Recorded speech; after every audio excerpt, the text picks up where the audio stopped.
right? So we deal with reactive dogs all the time, right? Those dogs that instead of making a reasonable choice about how to do a behavior that keeps them emotionally centered, they're barking or lunging, or I would have said till recently, being overwhelmed by their limbic system in a way that doesn't allow their frontal cortex to respond. Except I spent the weekend with Susan Friedman, and she sort of blew that whole explanation out of the water and saying, yeah, that whole limbic system thing doesn't really exist. Everybody in the room was like just, dropping to go, excuse me, what? And I would refer you to the book that Susan's been talking about a lot now, and it is by Lisa Feldman Barrett.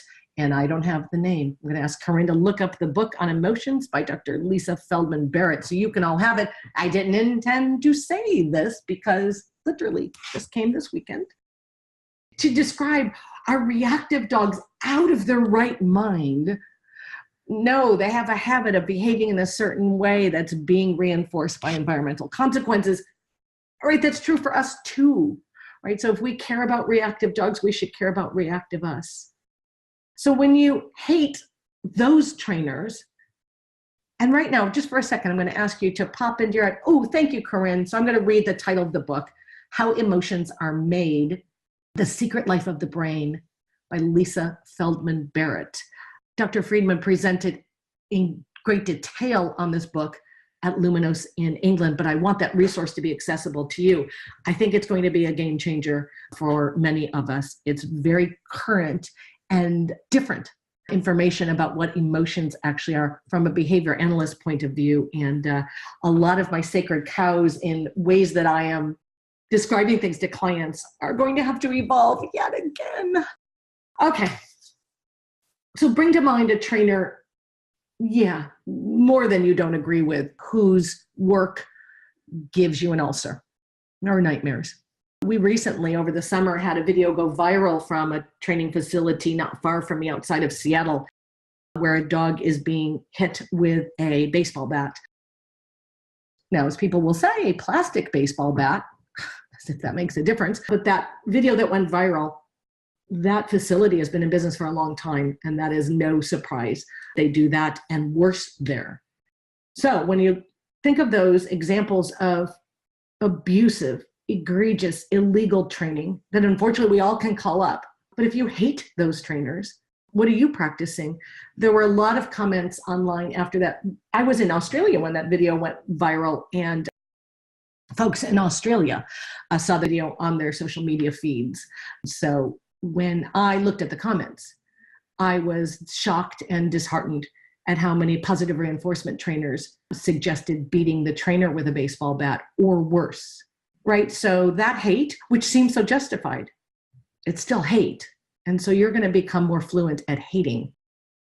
This term, here's Dr. Brene Brown's name so you can get the spelling. This term, common enemy intimacy, blew my mind. So this is a term that's not Dr. Brown's, but she talks about it in her most recent book of many good books.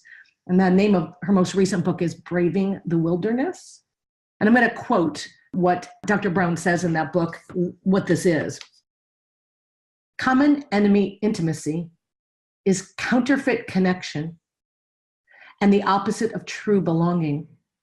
If the bond we share with others is simply that we hate the same people, the intimacy we experience is often intense, immediately gratifying, and an easy way to discharge outrage and pain. It is not, however, fuel for real connection. So one more time, the intimacy we experience is often intense, immediately gratifying, and an easy way to discharge outrage and pain. When we think about intense and immediately gratifying, what comes to my mind is punishment. This is why we're tempted to use punishment as human beings. It's so immediately gratifying. When you have an intimacy with someone and that comes from you hate the same people, right? Be aware of what that's like. And this can blossom online quickly. When one of your colleagues points out something someone's doing wrong, one of their clients or another trainer, and we pile on and go, oh yes, I see that. We instantly feel closeness with the person who posted this.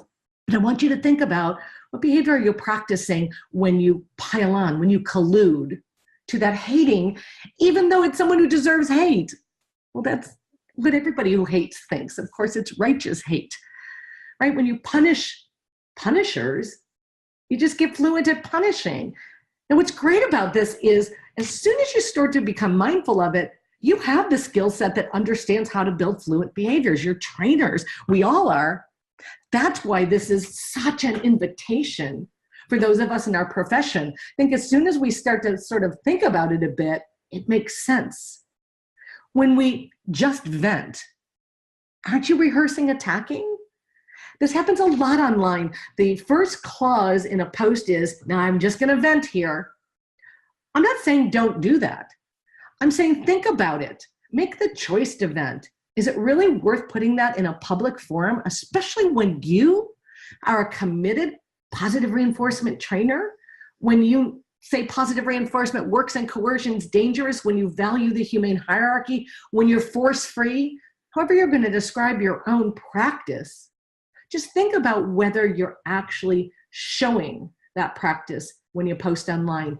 Now, I'm not saying you don't need to offload some of your pain and heartache. I'm saying we need better ways to do that than to put that online.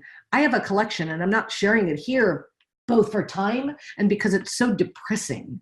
I have a whole file on my computer of screenshots of Facebook and Twitter tweets and Facebook posts from my colleagues in the positive reinforcement community of them sort of at their worst doing this venting, which again is, I think, just showing the disconnect between our fierce commitment to using no violence with our animals, but less so with one another.